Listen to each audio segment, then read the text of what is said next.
Welcome back, trainers, and as Detective Pikachu would say, this is very twisty because the next community day is not going to just be one Pokemon that they're going to throw out there and that's that. We're actually going to be able to vote for this, folks. So what we were discussing 2 videos back on how they're running out of Pokemon has been completely alleviated. So as far as Pokemon that have 3 stages only being involved in Community Day, that's out the window because now we have Vulpix entering the scene, as well as Pokemon that had previous community days like Dratini making a return with newer moves. So in this video, we're going to be going over which ones are going to be useful in which specific category, raids or PvP. So make sure you hit that like button and upvote this video and we can continue on here. So let's go ahead and talk about this. 1, voting timeline. 2, February 2020 Community Day candidates, and then 3, voting date field research. So we're going to be going over all of that, all the information that I have provided. And let's see what we have here. 1, announcing Community Day candidates on Wednesday. Well, that's today, so they've already announced it. We'll be looking at that. Let's just go down to 2. 2, voting day is going to be going down February 1st from 12 a.m. to 11:59 p.m. your local time. So make sure you go out there and get ready. Votes will be counted via the total number of field research tasks completed globally within the allotted time. The winner will be announced on February 3rd, 2 days after voting has been closed out. 4, February Community Day. The winning Community Day featuring the winning Pokemon will take place Saturday, February 22nd, so mark your calendars for that. And you will have ×3 catch Stardust. That's absolutely amazing. Yes, please, always love that Stardust bonus. And per usual, you will have the same times for your specific hemisphere. For me, it's going to be taking place at 11 a.m. till 2 p.m. my local time zone, and then 3 p.m. to 6 p.m. in the southern hemisphere. So make sure you plan accordingly for this. Now, let's go ahead and get into the juicy stuff here, folks. What you want to know, what moves are they going to have? Starting it off with Vulpix here. Now, going to go with Rhyhorn 100%, but I'm going to tell you Vulpix is going to be a good second place for me. So the Kanto Vulpix has yet to be introduced shiny, but we do have the Alolan Vulpix shiny, in which you will be able to tap on those Kanto Vulpix in the wild and possibly get them shiny, just like a community day. While the Alolan Vulpix will be in raids as well as field research tasks for that community day, not in the wild. Now for their moves, the Kanto version, which is going to be the fire, will be able to learn Weather Ball. Now, this is going to strictly be for PvP, folks, okay? And it will make it a lot better for sure.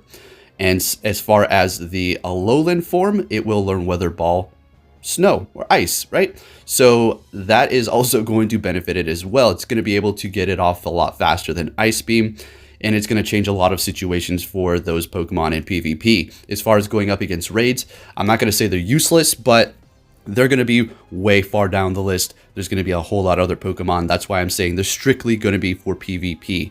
Most of these Pokemon are going to be here. Moving into Machop.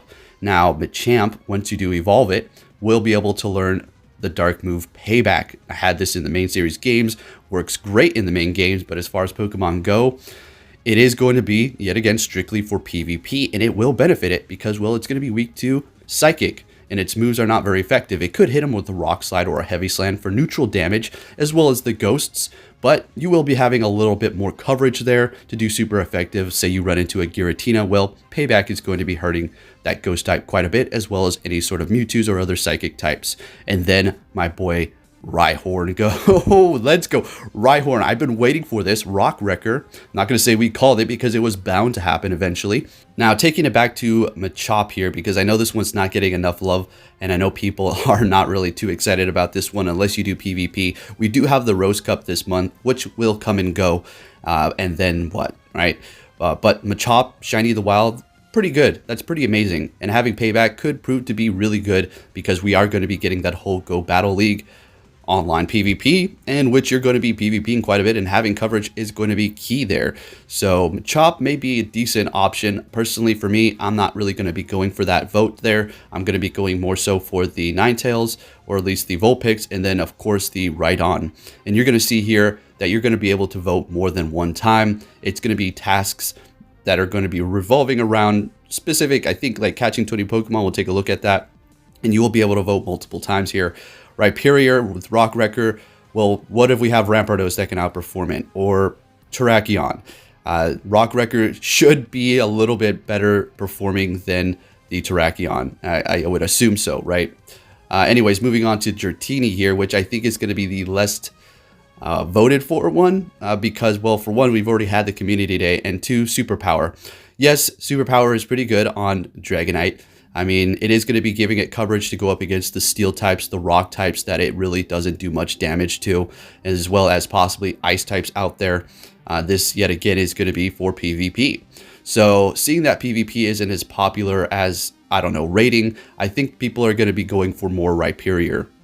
Now, taking a look at what the votes are going to look like here, vote for Machop, catch 20 Pokemon, vote for Rhyhorn, catch 20 Pokemon, vote for Vulpix, catch 20 Pokemon, Dratini, catch 20 Pokemon. All the same tasks. It's basically catching 20 Pokemon. They really want you to specifically pick which ones you want. Catching 20 Pokemon, for some people, it can be a bit of a task, but for others, it's no big deal whatsoever.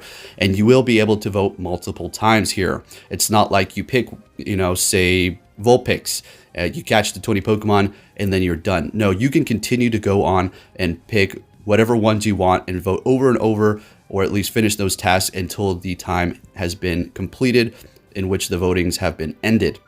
So it's all up to you. Very interesting approach to Community Day here. How do I feel? Well, it's great. Anything new like this is always welcome to me. It's not like, oh, why do they do this? This is a horrible idea. No, absolutely not. This is great. This is giving more of the trainers an engagement and of their choice here, and they're able to pick. And of course, the Niantic can see all the tasks. Obviously, that's how it's all going to be determined at the end. So we'll just see which one's going to get voted. Personally, for me, I think Rhyperior or Rhyhorn at least is going to get picked one, and or Vulpix. It's going to be a very close tie. But honestly, taking a look at this chart here from Game Press, in which they ask people to cast their votes right now, it looks like Rhyhorn is winning by far. There is no contest. Yes, this is just one vote on Twitter. I'm just a little curious as to how well Rock Wrecker is going to be performing. Is it going to make it the best rock type attacker, outperforming Rampardos, in which, well, all of my Rampardos are going to, I wouldn't say be useless, but, well, now we're going to have a better rock type attacker. I'm a big fan of Rhyperior here. But in all honesty, Vulpix is also going to be a fantastic option because, one, there's going to be kind of two options. You have the Kanto and then the Alolan, the Ice and then the Fire, which is going to be good. You're going to have options there to kind of, you know, mix and match, as well as possibly getting that Vulpix Alolan shiny through task or raids, and then of course the Kanto version in the wild, which has yet been released, which is going to be nice. But personally, for myself, like I've stated, it's all about Rhyperior, folks. You know, I've been waiting for Rock Wrecker. You guys know I've been waiting for this. And if you're also curious as to what the shiny family does look for Rhyhorn, well, here you go here. The Rhyhorn is going to be kind of like a, I don't know, fall looking color. Rhydon is picking up that kind of tan looking color. And then you've seen the Rhyperior, as I've been advertising continuously, with that light yellow color here. Now, taking a look over on Game Press. Now, this is just Rock Slide on Rhyperior because, well, we just don't have the numbers for Rock Wrecker. And I'm assuming that Rock Wrecker is going to be a lot stronger. But with Rock Slide and Smackdown on Rhyperior, it is pulling in at that number 3 best rock type attacker. Previously, it was going to be behind Aerodactyl with Smackdown and Stone Edge at 13.9 DPS. And then with Rock Slide on its moveset, which is obviously not the move it's getting, I just wanted to get a better performing rock type move on it, with Smackdown and Rock Slide sitting at 14.7, and then the best rock type attacker is going to be Rampardos with Smackdown and Rock Slide sitting at 18.4 DPS. So make sure you take note of that the Rhyperior with Rock Slide is not going to be exactly what it's going to look like as far as DPS and as far as what Rock Wrecker is going to look like. It's going to be a lot stronger than that, I would assume. Now, funny enough, we did make a video a few days ago going over Pokemon that you can see shiny that have yet been released. One of those being the Kanto Vulpix. As long as you've gotten that Alolan Vulpix shiny, you will be able to see that shiny in the decks there. So these do not rank out whatsoever going up against raids or gyms. They're just not performing well whatsoever. Even with that Weather Ball, they're going to strictly be for PvP. But take a look at that smoky, shiny Ninetales Kanto version. Absolutely gorgeous. Yes, it looks nice. I personally will be tossing the Machop tasks as well as the Dratini tasks. I will be completing the Vulpix ones and the Rhyhorn ones. But look at that smoky Ninetales, looks gorgeous. But at the end of the day, the one that I'm pursuing is going to, of course, be that Rhyperior, folks. So thank you for watching. If you enjoyed this video, give it a big thumbs up and get out there and go vote.